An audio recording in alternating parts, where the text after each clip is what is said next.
Bom, e vamos falar um pouco sobre sintomas. O que são sintomas comportamentais?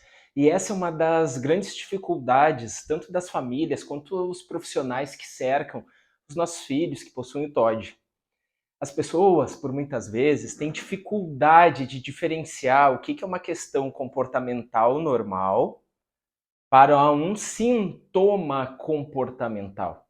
E o TOD é um transtorno comportamental porque comportamentos aparentemente comuns a outras crianças, para a criança ou adolescente que possui o TOD, toma uma proporção tão grande que nós consideramos um sintoma comportamental.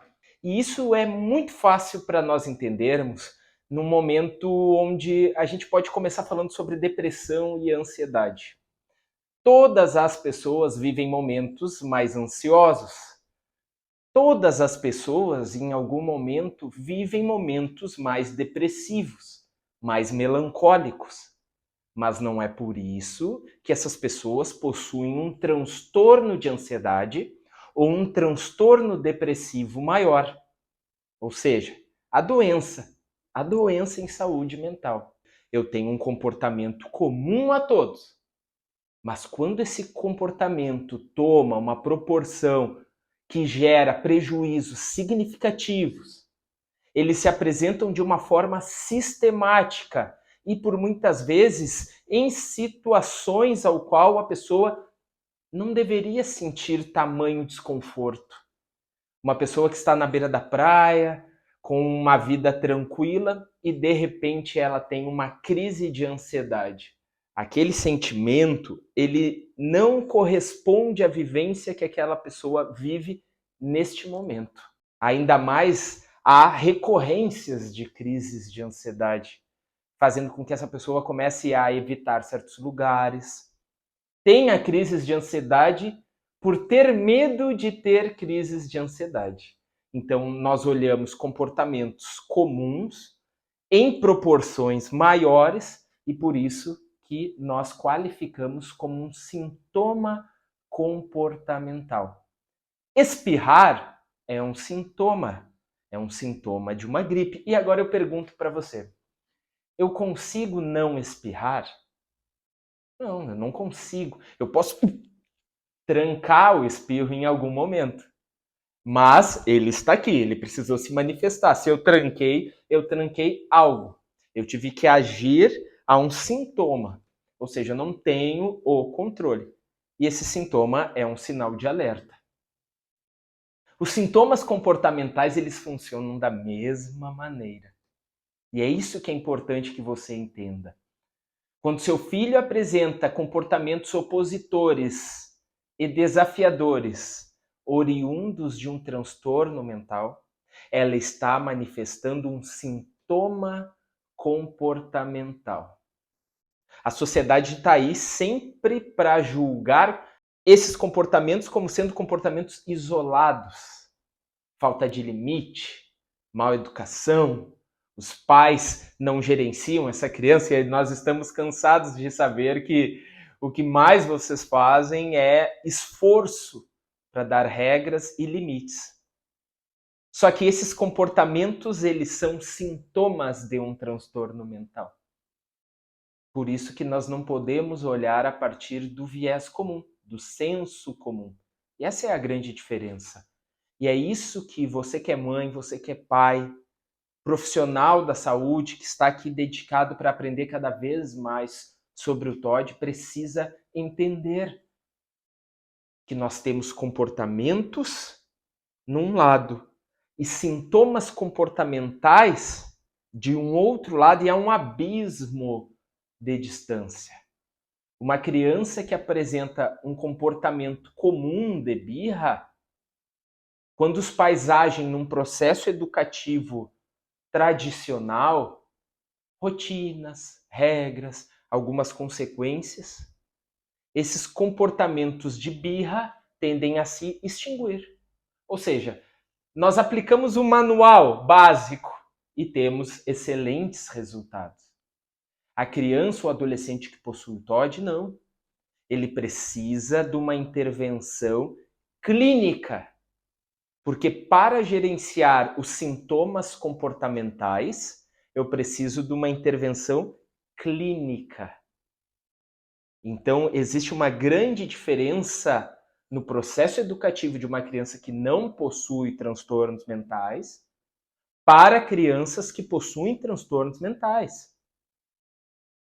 Poxa, eu vejo todos os amiguinhos do meu filho na hora da pracinha, os pais, quando falam assim, acabou, até choram um pouquinho, mas obedecem os seus pais. E o meu filho não. Exato.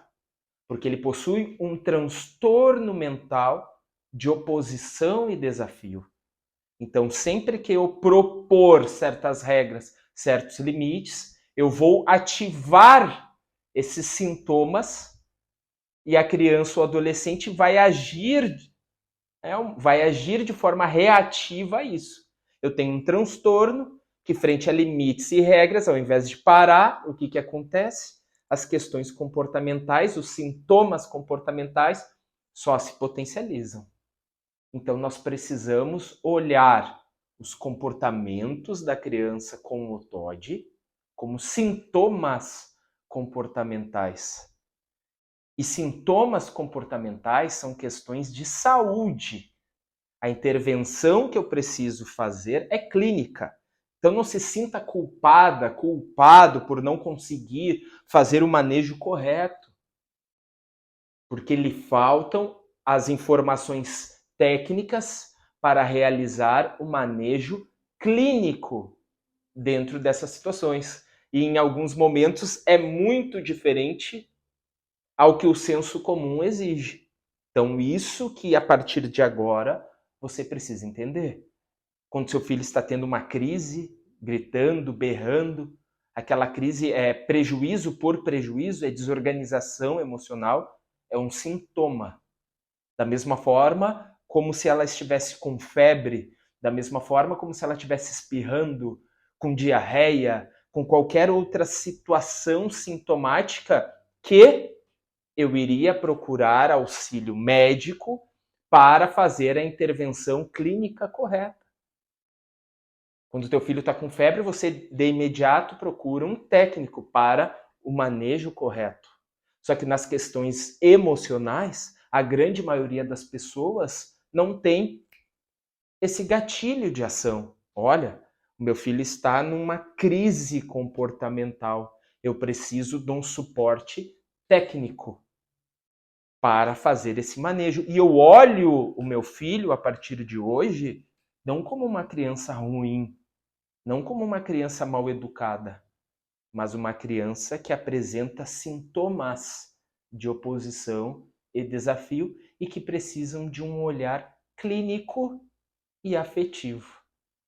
Porque uma criança que manifesta sintomas comportamentais depressivos, chorosa, ela fica isolada, todo mundo acolhe. Na escola, quando aquela menininha fica lá no cantinho chorando, todo mundo vai lá e dá um suporte afetivo, faz um acolhimento aos sintomas comportamentais. Agora, a criança que tem o TOD, quando ela manifesta os seus sintomas, ela é julgada, ela é excluída, as pessoas potencializam ainda mais aquela crise, batendo de frente com os sintomas. Então a criança está, de uma certa forma, pedindo auxílio técnico e acaba recebendo, por muitas vezes, até uma palmada, ou simbolicamente uma palmada da sociedade. E daqui para frente, nós vamos olhar as ações movidas pelo fluxo pulsional opositor, desafiador, como sintomas, um pedido de ajuda, e nós vamos intervir direto no ponto.